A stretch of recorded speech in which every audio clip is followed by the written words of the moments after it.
Hello everyone. तो आज जो हम टॉपिक देखेंगे वो हमारा न्यूमेरिकल इंटीग्रेशन का थर्ड मेथड है, दैट इज सिम्पसन्स 3/8 रूल। इससे पहले हम ट्रेपेजॉइडल रूल और सिम्पसन्स 1/3 रूल ये दोनों हम पढ़ चुके हैं। इनका थोड़ा सा रिकैप ले लेते हैं हमने कैसे किया था। जैसे न्यूमेरिकल इंटीग्रेशन में हमें कर्व के नीचे का एरिया कैलकुलेट करना होता है, इंटीग्रेशन में हमें यही करना होता है।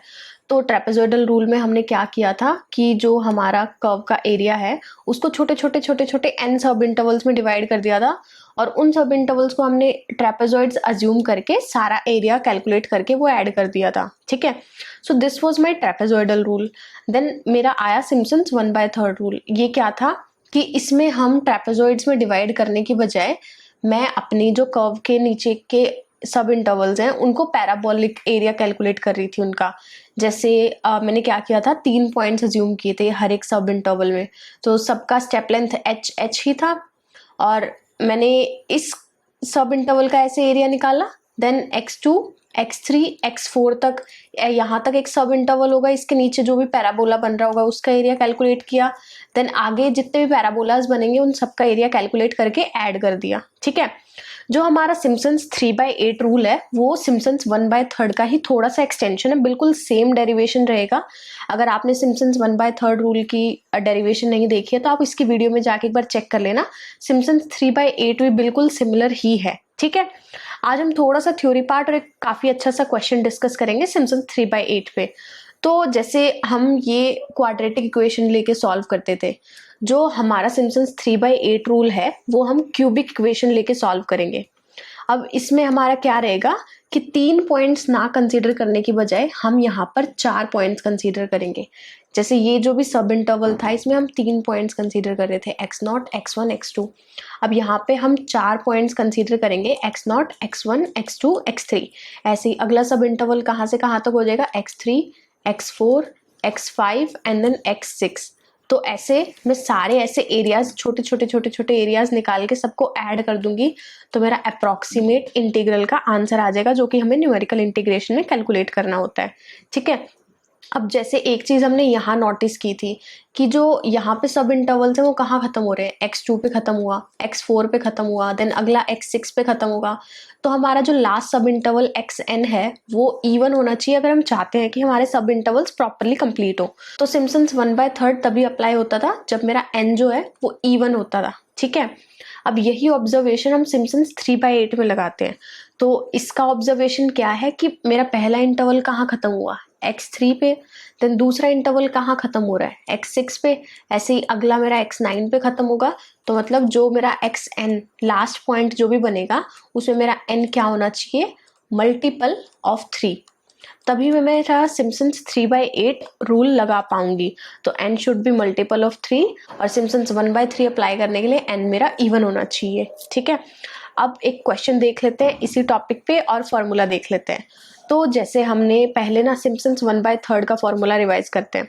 तो सिम्पसन्स 1/3 का फॉर्मूला क्या कहता है कि इंटीग्रल कहाँ से कहाँ तक, x0 से xn तक fx dx का, दैट वाज h/3।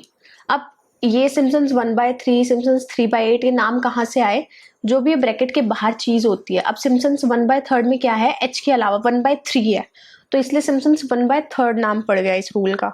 तो that is the logic behind that. Formula क्या था, fx0 प्लस fxn और 2 टाइम्स तो इवन वाली टर्म्स, जैसे fx2 अप टू fxn-2, और जो मेरी ओड वाली बच गई वो थी 4 टाइम्स। तो ये तो तुम्हारा सिम्पसन्स 1/3। ठीक है, लेकिन अब हमें देखना है सिम्पसन्स 3/8। तो एक बार मैं ये फॉर्मूला पूरा लिख देती हूँ, this would be x1 up to f of xn-1। ठीक है, तो हमारा जो सिम्पसन्स 3/8 रूल रहेगा उसका डेरिवेशन बिल्कुल सेम रहेगा जैसा हमने सिम्पसन्स 1/3 का किया था। एक तरफ से हम इंटीग्रल कैलकुलेट कर देंगे, देन पॉइंट्स की वैल्यू पुट करके उनको इक्वेट करके, बिल्कुल बहुत इजी डेरिवेशन है। बस डिफरेंस ये है, वहां पे हमने 3 पॉइंट्स अज्यूम किए थे, यहाँ हम ये 4 पॉइंट्स अज्यूम करके हमारा एरिया है वो कैलकुलेट कर रहे होंगे। तो जो मेरा सिम्पसन्स 3/8 में जो फॉर्मूला आता है उसको भी एक बार लिख लेते हैं, याद करने का तरीका भी थोड़ा देख लेंगे। तो इसमें क्या होता है, मेरा इंटीग्रल वही होता है x0 से लेके xn तक, किसका, fx dx का। अब सिम्पसन्स 3/8 है तो 3/8 टाइम्स एच, इसलिए इसका नाम सिम्पसन्स 3/8 पड़ा। देन फर्स्ट और लास्ट को सिर्फ एक ही बारी ऐड करना है, जो अब तक हम करते आ रहे हैं।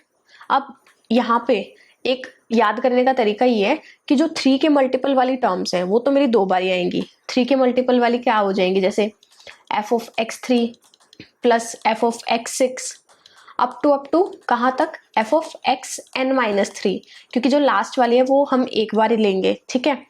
एंड जो जितनी बचगी बाकी जो 3 का मल्टीपल नहीं है वो 3 टाइम्स आएंगी। f(x1) बच गया, f(x2) बच गया, f(x4) बच गया, और कहाँ तक जाएंगी ये, f(xn-2) एंड f(xn-1), ठीक है। f(xn) हम ले चुके हैं, तो ये मेरा फाइनल फॉर्मूला हो जाएगा सिम्पसन्स 3/8 का। अब इस पे क्वेश्चन देखते हैं, डायरेक्ट फॉर्मूला में वैल्यूज पुट करनी होंगी। सिम्पसन्स रूल और ट्रेपेजॉइडल रूल के क्वेश्चंस बहुत इजी रहते हैं। तो चलो जी, अब हमारा क्वेश्चन देखते हैं क्या पूछ रहा है और हमें कैसे सॉल्व करना है, कैसे हम अप्रोच करेंगे। तो क्वेश्चन में हमें गिवन है, इवेल्युएट करो ये वाला इंटीग्रल sin x dx कहाँ से कहाँ तक, 0 से π/2 तक, using Simpson's 3/8 rule, dividing it into 6 equal parts. अब हमारा जो h का फॉर्मूला रहता था h कैलकुलेट करने का, जैसे ट्रेपेजॉइडल में था, सिम्पसन्स 1/3 में था, यहाँ भी सेम ही रहेगा। b minus a upon n, b मेरी अपर लिमिट रहेगी, a मेरी लोअर लिमिट रहेगी, एंड n जितने मुझे सब इंटरवल्स में डिवाइड करना है। अब यहाँ पे मेरा b तो कितना है, π/2, a मेरा है 0, और मुझे कितने सब इंटरवल्स में डिवाइड करना है। मुझे क्वेश्चन में गिवन है कि आपका जो इंटीग्रल है, जैसे ये कर्व के अंडर का एरिया है, इसको 6 पार्ट्स में से डिवाइड कर दो, ठीक है, ऐसे। और इन 6 पार्ट्स का इंडिविजुअली निकालो एंड देन ऐड करो, लेकिन वो हमें सॉल्व करना है सिम्पसन्स 3/8 यूज करके। तो मतलब मेरी n की वैल्यू इज गिवन 6, तो मेरे h की वैल्यू कितनी हो जाएगी, π/2 माइनस 0 डिवाइडेड बाय 6, तो हो जाएगी π/12। अब इसको ना सबसे इजी तरीका रहता है, नंबर लाइन पे प्लॉट कर लो। मेरा इंटीग्रल शुरू हो रहा है 0 से और खत्म कहाँ पे होगा, π/2 पे, और सब में ना एच जोड़ते जाओ तो आपको सारे वैल्यूज पता लग जाएगी। ये मेरा x0 है and this is my xn, ठीक है। अब ऐसे ऐसे कितने सब इंटरवल्स में डिवाइड हो जाएगा, 6 में करना है, 1 2 3 4 5 एंड ये वाला 6। अब जितनी भी वैल्यूज आए ना उनमें π/12 π/12 π/12 ऐड करते जाओ, क्योंकि यहाँ भी डिफरेंस h का, यहाँ भी डिफरेंस h का, ऐसे यहाँ भी डिफरेंस, सब में एच का डिफरेंस है। तो यहाँ मेरा पॉइंट आएगा x1, यहाँ मेरा पॉइंट आएगा x2, यहाँ x3, यहाँ x4, यहाँ x5 एंड यहाँ x6। n की वैल्यू 6 ही थी तो यही आएगा, ठीक है। तो मेरा 0 में अगर मैं π/12 ऐड करूंगी तो ये π/12 हो जाएगा। देन π/12 में π/12 ऐड करूंगी तो 2π/12, दैट वुड बी π/6। अब 2π/12 में फिर π/12 ऐड करूंगी तो 3π/12, दैट वुड बी π/4। ऐसे फिर से मैं ये ऐड करूंगी तो यहाँ पे आ जाएगा मेरा π/3 एंड यहाँ पे मेरा आ जाएगा 5π/12, और इसमें अगर मैं फिर π/12 ऐड करूंगी तो 6π/12 हो जाएगा, दैट वुड बी π/2। तो हमारी कैलकुलेशंस बिल्कुल सही चल रही है।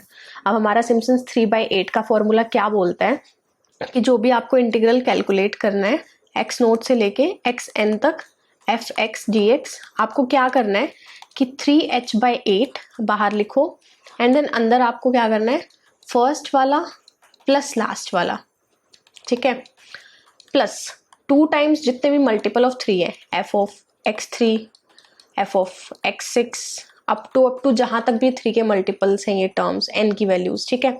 और 3 टाइम्स आपको करना है बाकी जितने भी बच गए, f(x1), f(x2), जो भी हमारी लास्ट टर्म होगी वो क्या होगी, f(xn-1), ओके।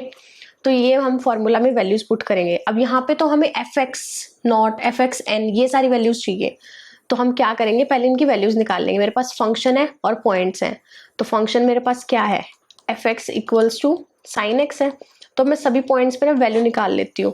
f(x0) मेरा क्या है, f(0), तो कितना हो जाएगा, sin 0, ये मेरा है 0, ठीक है। f(x1) कितना हो जाएगा, π/12, तो मेरा sin π/12। इसकी वैल्यू अगर मैं कैलकुलेटर से कैलकुलेट करके लिखूं तो ये हो जाएगी 0.2588। फिर मेरा नेक्स्ट पॉइंट हो जाएगा f(x2), जो कि है sin ऑफ π/6, दैट इज 1/2। ऐसे ही अगर मैं f(x3) अगर मैं कैलकुलेट करूं तो मेरा 1/√2 आएगा, जिसकी वैल्यू मेरी हो जाएगी 0.70171। और इसको भी मैं 0.5 लिख देती हूँ डायरेक्टली। देन मेरा एफ ऑफ x4 मेरा क्या होगा, साइन ऑफ π/3, जिसको मैं कैलकुलेट करूँगी तो 0.8660, एंड एफ ऑफ x/x5 आ जाएगा मेरा sine 5π/12, that would be 0.9659, and f of x6 मेरा क्या हो जाएगा, साइन π/2, साइन 90 डिग्री मेरा 1 होता है। अब कुछ नहीं करना, ये सारी वैल्यूज को उठा के मुझे अपने इस फॉर्मूला में पुट कर देना और मेरा फाइनल आंसर आ जाएगा। ठीक है, तो what would be the values, तो मैं एक बार लिख लेती हूँ। 3/8 इंटू h मेरा है π/12, मल्टीप्लाई में फर्स्ट एंड लास्ट एक बारी, ये और ये मेरी लास्ट है, तो इनको मैंने लिख दिया 0 + 1 प्लस बीच में जितने भी बचे हैं जो 3 के मल्टीपल्स थे उनको 2 टाइम्स कर दो। अब बीच में देखो 3 का मल्टीपल कौन है, एफ ऑफ x3, तो क्या हो जाएगा 0.7071। ठीक है, अब x6 को हम ऑलरेडी ले चुके हैं तो वो 3 के मल्टीपल्स में यहाँ काउंट नहीं होगा। देन जो भी टर्म्स बच गई उनको 3 टाइम्स कर दो। एफ ऑफ x1 यहाँ पे आ जाएगा 0.2588 प्लस 0.5 प्लस ये हम ले चुके हैं 0.8660 प्लस 0.9659। अब इसका टोटल करके आंसर लिख देते हैं तो वो होगा 1.0003 करके कुछ मेरा आंसर आएगा। दैट इज अप्रॉक्सीमेटली मेरा यही आंसर होता है। अगर मैं नॉर्मली मेरे साइन x dx को इंटीग्रेट करूं फॉर्मूला से भी डायरेक्ट अपर लिमिट और लोअर लिमिट पुट करके, तो मेरा यही आंसर आता है। तो this was how we can solve questions using Simpson's 3/8 rule. पहले हमें ये चेक करना होना चाहिए कि जो भी आपको n की वैल्यू गिवन है वो मल्टीपल ऑफ 3 है या नहीं। अगर वो मल्टीपल ऑफ 3 है तभी आप उस पर सिम्पसन्स 3/8 रूल लगा सकते हो, अदरवाइज नहीं। अब जैसे हमने ट्रेपेजॉइडल को देखा था, वो हमें लीनियर और कांस्टेंट के लिए बिल्कुल एक्यूरेट आंसर दे रहा था, और जैसे हमारा सिम्पसन्स 1/3 है वो हमें डिग्री 2 के लिए करेक्ट आंसर देता है। तो ऐसे ही जो मेरा सिम्पसन्स 3/8 है वो एक्यूरेट आंसर कौन सी डिग्री के लिए देगा, क्यूबिक पॉलिनोमियल्स के लिए जिनकी डिग्री 3 हो। ये तो मेरा डिग्री 0 और 1 के लिए देता है, ये मेरा degree 2 and this is for degree 3। So this was all about Simpson's rule and trapezoidal rules. If you still have any doubts, you can write in the comment section, and till then, bye bye, keep learning, all the very best.